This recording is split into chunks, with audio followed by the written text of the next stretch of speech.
how much of a threat is this to keeping the majority in 2024? Look, let me just address the Elon controversy and tell you that I consider Elon a friend. He's obviously brilliant. I just told you we credit him with all the big changes with Doge and everything else. It's curious to me what happened this week, and I mean, full disclosure, Elon and I had a great conversation, about a half-hour long talk on Monday this week. Monday morning, and we talked about the big beautiful bill, because I think he was trying to make a joke a couple of days earlier. It can't be big and beautiful, and I started the conversation. Oh yes, it can, my friend. It's very beautiful. So we talked about all the record level of savings. My friends, no government in the history of mankind has ever cut $1.6 trillion in a piece of legislation. We're doing that here. I mean, the extraordinary level of savings and the historic level of tax cuts at the same time, and all these great policy prescriptions. And I talked to Elon through all that and explained to him what we're doing, and that this is just the beginning of a long process of making government more efficient and effective, of cutting wasteful spending, fraud, and abuse. And you can't do it all in one bill. It took Congress decades to get to this situation. It's going to take us a little while to get out of it. But we have a very specific plan to do that.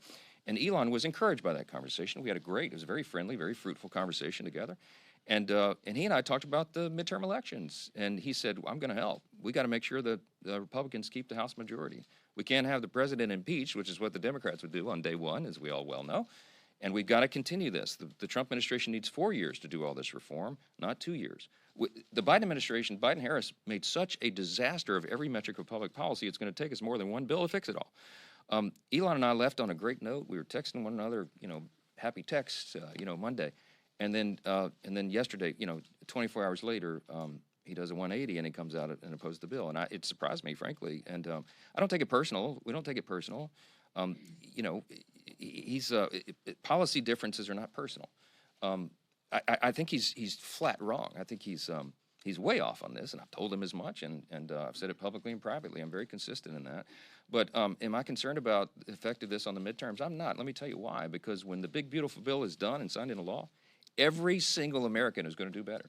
This bill is geared for middle and working class Americans, and they are going to feel the effects of it, and they're going to feel it before the midterm elections. So I have no concern whatsoever. I'm absolutely convinced that we're going to win the midterms and grow the House majority, because we're delivering for the American people and fulfilling our campaign promises, and we'll see how that happens. Second row right here. Yes, ma'am. You floated a second reconciliation package. What would be in that second package once y'all get to it? You know I'm not going to tell you that this morning. Great question. No, yeah, let's get the first one done. Leader has been around Washington a while.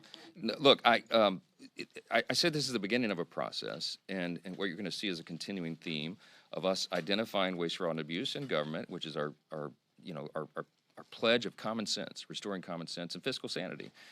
So we have lots of ideas of things that might be in that package, but as you note, for the first reconciliation package, for the big beautiful bill, we worked on this for about 14 months. I mean, this wasn't something we just drew up overnight. So we'll go through that same laborious process, and it'll be fruitful in the end, and we'll do right by the American people.